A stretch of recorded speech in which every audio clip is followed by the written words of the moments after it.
Bienvenue sur Le cinéma est partout.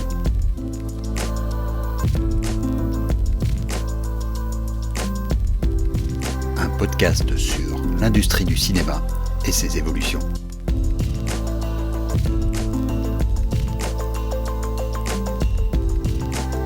Suite à ma chronique de la semaine dernière, quelqu'un me demandait sur les réseaux sociaux pourquoi je ne mentionnais pas Mubi comme alternative à la cinéphilie perdue du DVD. Je vais donc tenter cette semaine de réparer cet oubli. Mubi, pour celles et ceux qui ne la connaîtraient pas, est la principale plateforme de streaming cinéphile. Elle a été fondée en 2007, soit la même année que Netflix.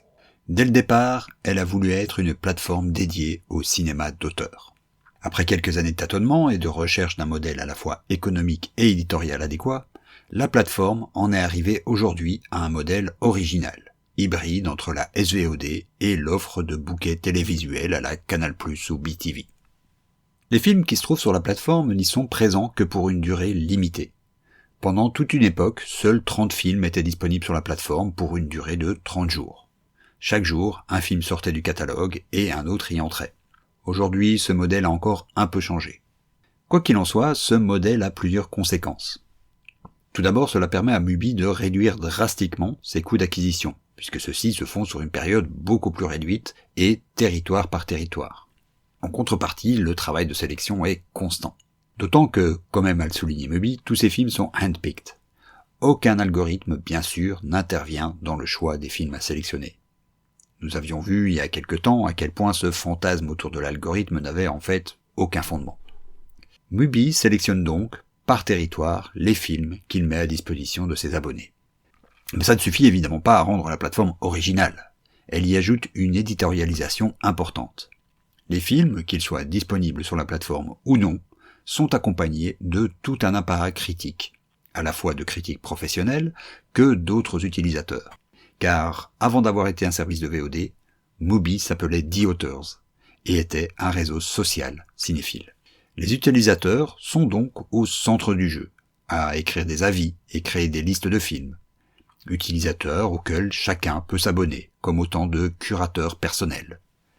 Chaque recherche sur Mubi devient ainsi un fil ludique de suggestions, qui mène, presque toujours, à un film présent sur la plateforme. Alors tout cela est bien joli, mais est-ce que cela fait un business model viable ? Non, mais ce n'est pas vraiment grave. En vérité, les chiffres liés à l'activité de Mubi sont relativement difficiles à recouper. L'entreprise opère à fonds privés et ne communique que sur le nombre de ses membres, et non sur ses membres actifs. Encore moins sur le nombre de ses abonnés. D'autant que les chiffres varient sans doute grandement entre les pays anglo-saxons, où Mubi est mieux implanté, et les pays d'Europe continentale, par exemple. Sa fiche Wikipédia renseigne un chiffre d'affaires de plus de 35 millions d'euros pour 2021. Et quelques sites font état d'environ 100 000 abonnés payants. Ces chiffres sont évidemment à prendre avec beaucoup de pincettes, d'autant que le compte n'y est manifestement pas. Mais cela n'a rien de bien étonnant. Mubi est en fait une entreprise qui est encore en plein développement.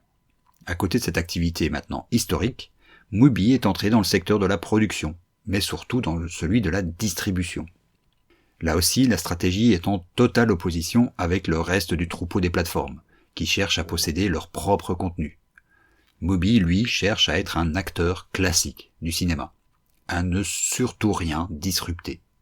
Il se place sur le marché de la distribution, certes pour avoir un avantage à terme pour sa plateforme, mais sans chercher l'exclusivité du contenu et en s'appuyant pleinement sur l'industrie de la salle. Bien sûr, Mubi ne cherche pas à faire l'acquisition de grosses machines. Son plus gros achat à ce jour est Decision to Live de Park Chan-wook et très récemment le Priscilla de Sofia Coppola. Enfin, dernier pan de sa stratégie d'expansion, Mubi a acquis l'année dernière l'une des grosses sociétés de vente internationale de films, de Match Factory. C'est parce qu'il y a derrière Mubi, la plateforme, toute cette stratégie d'inscription dans l'industrie classique du cinéma, que je dis qu'il n'est pas très grave que Mubi ne soit à ce jour pas encore rentable. Après tout, Twitter ne l'a jamais été. Et Amazon ne l'est que grâce au développement d'AWS, ses services d'hébergement et de cloud computing, devenus aujourd'hui centraux.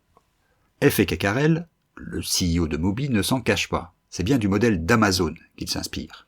Un modèle d'activité diversifié autour d'une marque centrale, unie autour d'une communauté, certes encore beaucoup trop de niche, mais qui arrive à se reconnaître dans les valeurs fortes de l'entreprise. Alors, pour en revenir à la question du début, je ne crois pas que Mubi est capable de reproduire ce qu'a été l'ère du DVD. Ce serait d'ailleurs futile. Mais l'entreprise explore en tout cas une voie qu'il sera passionnant de suivre. À la semaine prochaine.